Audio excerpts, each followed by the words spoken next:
Hey friends, it's Len here from 1A Auto. So today in the studio we have a first generation Toyota Avalon. I wanted to go over some of the top problems that we've come to find, so let's get started.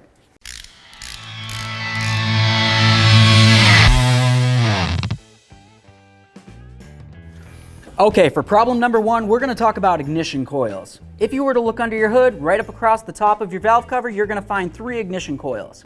Yes, this is a 6-cylinder, but you really only have 3 ignition coils for this engine. Now, if we're going to talk about symptoms for a faulty ignition coil, essentially what you're probably going to find is a check engine light on the dash. You might find a misfire or even a stalling condition coming from your automobile. Now we're going to, of course, talk about some fixes. For the fix for this, of course, you're going to want to diagnose what's going on. That's going to be easiest to do with a handheld scanner. You're going to need something that's going to be able to graph or at least be able to count the amount of misfires coming from each cylinder. Once you've determined which cylinders are misfiring, that's when you're going to go ahead and you're going to remove the coil. You want to, of course, inspect that coil. There's going to be electrical connectors that go into it, and then, of course, there's going to be a wire and a connector that goes down to the spark plug on each one. Inspect each one of those connecting points. You want to make sure that you don't see any corrosion or anything the like. If you do, it needs to be dealt with. Otherwise, the coil can go bad internally. It has a little electronic components inside, and of course, over time, electronic components break down. If you wanted to, what you could potentially do is go ahead and take one of the ignition coils from over here, and then swap it over to this one right there, and then the like on the other side. The reason why I'd want to do that is so that way there, I can go ahead and clear the engine codes and then run the car.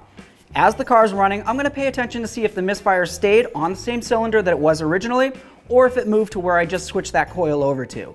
If it stayed, well then it's probably not an issue with the coil so much. But if it moved, well then you know you found a bad coil. And of course, if you found that you have a bad coil, you're going to go ahead and replace that. Do you have to replace all 3? Well, no, not really. But for me personally, I'm probably going to just do that.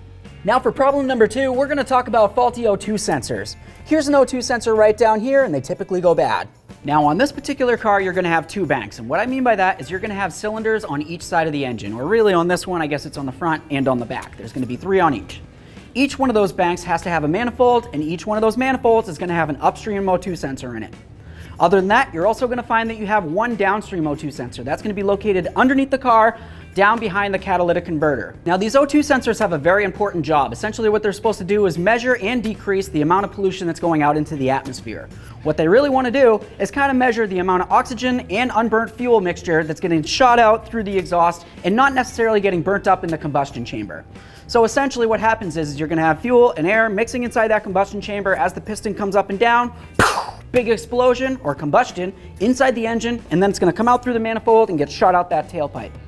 Along the way, you're going to have those O2 sensors, and like I said, they're supposed to be monitoring what's going on.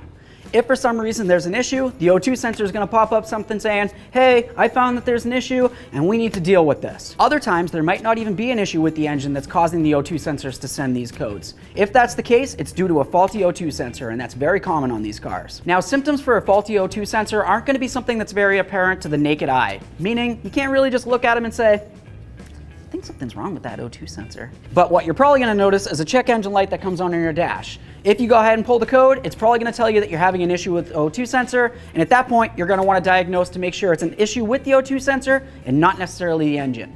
If you find that it is the O2 sensor that's the issue, you're going to have to go ahead and replace it. It's very common when you go ahead and try to replace these O2 sensors, they're going to be stuck in the pipe. And that's typically because they've been inside there a long time, and of course the exhaust gets hot, cold, and of course soaked with water over time.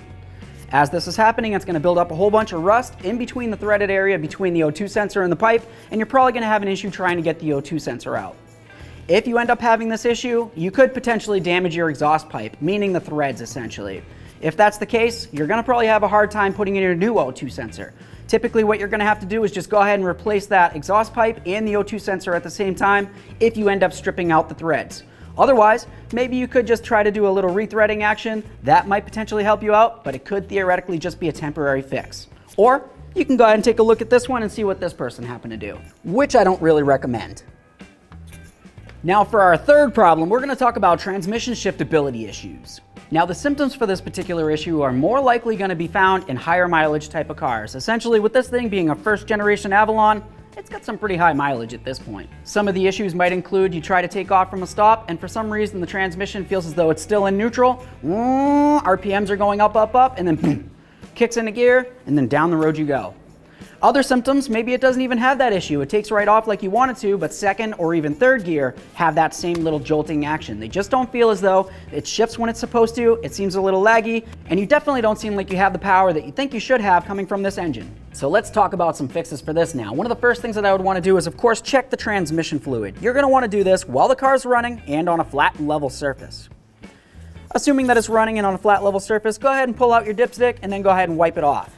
After you do that, inspect the rag clearly and see if you see any foreign debris in there. If you see any metal fragments or anything like that, that's very bad. And of course, if the fluid looks like it's brown and not pink like this, well, that essentially means that the fluid's been burnt up and you probably wore out your clutches in your transmission. Now, something that I want you to think about when it comes time to checking that transmission fluid is if you did happen to pull out the transmission dipstick and the fluid looked very brown or even closer to black, or you found metal fragments in the fluid, that's not something that you're going to want to go ahead and try to change. More than likely, you're just going to end up causing more damage to your transmission overall. Other possible causes for this issue could potentially be your throttle position sensor is out of adjustment. Of course, if this is the case, your computer isn't necessarily going to know where the throttle position is at, so it doesn't really know when to shift that transmission. Or potentially, you could have an issue with your transmission shift solenoid. Now, fixes for this are going to have to be fairly vague overall, because you're going to have to diagnose to see what exactly is going on with the transmission. Is it because your fluid's low? Is it because the fluid's bad in general, maybe contaminated in some way? Or maybe, like I said, you have an issue with the throttle position sensor or even that shift solenoid. Once you diagnose what's going on, you're going to have to continue going in that direction. Now for our fourth problem, we're going to talk about issues with the brake master cylinder. Now your brake master cylinder is going to be located on your driver's side firewall, closest to where your brake pedal is on the actual passenger compartment. The reason why it's located over here is because behind this area there's going to be a rod, and that's located right behind this right here, which is your brake booster.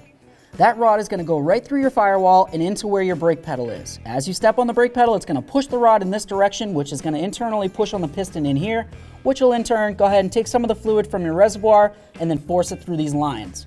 As it gets forced through the lines, it's going to go ahead and make its way all the way over to your ABS unit. Some of the symptoms that you might happen to find if you're having an issue with your master cylinder might be weak or even soft brakes. Essentially, you go ahead and you step on that brake pedal, it feels a little squishy. For some reason, your car just doesn't really want to stop the way that you're asking it to. Will it eventually stop? Well, probably, but is it going to stop on a dime? No, probably not. Other issues that you might happen to find is underneath down where that brake master is, you're going to find some fluid residue, and typically it's going to go ahead and eat away the paint on that brake booster. So if you look down by the master cylinder along that brake booster where it's attached to, and you see that the paint all along the bottom aspect right there is all peeling and bubbly and nasty looking, that's because brake fluid made its way on there and it ate up the paint. If that's the case, you need to replace your master cylinder. Of course, if you did happen to find that you had the issue where the master cylinder was leaking and causing an issue where fluid was coming down on that brake booster, you have to also look inside of your brake booster. Once you go ahead and remove that master cylinder, you're going to want to double check to make sure that fluid didn't make its way into the booster. If it did, you need to try to get it all out of there. And if, of course, it comes time to replace that master cylinder because you did find that there was an issue, you're going to have to make sure that you manually bleed all of your brakes. Essentially, what I mean by that is go ahead and open up all of your bleeder screws, take out all the fluid that's inside of them, and make sure that it's replaced with brand new fluid.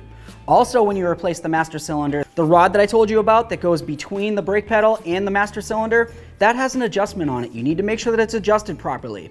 If for some reason you don't adjust it, you might have an issue where your brakes are hanging up and maybe even you try to go ahead and go, but the brakes are still kind of locked up and the car just says no. Okay friends, so stay with me here. We're on our fifth and last problem. For this one, we're going to talk about a faulty EGR valve. Now your EGR valve is going to be located right on your intake system, right here. Now before we get into the symptoms about a faulty EGR valve, first we should probably understand what an EGR valve is. EGR stands for exhaust gas recirculation, and the valve, of course, is the valve. What that's supposed to do is it's supposed to draw the unburnt fuel-air mixture that's coming from your exhaust back up and into your intake so that it can get reburnt back through and into that combustion chamber.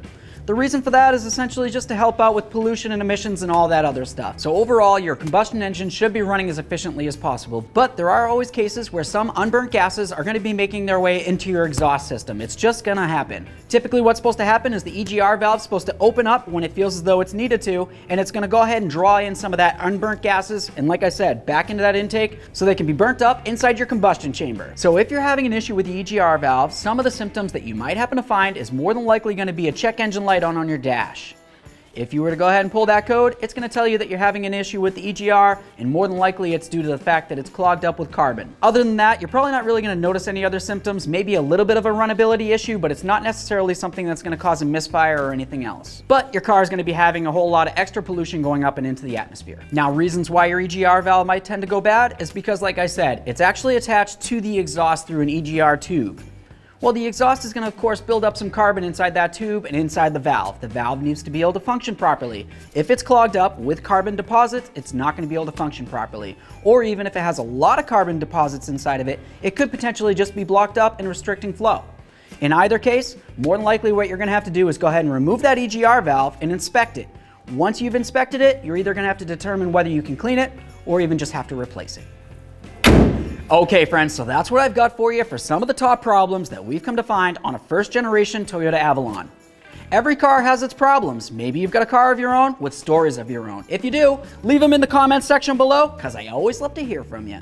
If you like the video, smash on the like button for me. It would mean the world. While you're at it, go ahead and subscribe and ring the bell. That way there you can be kept up with all of our latest content.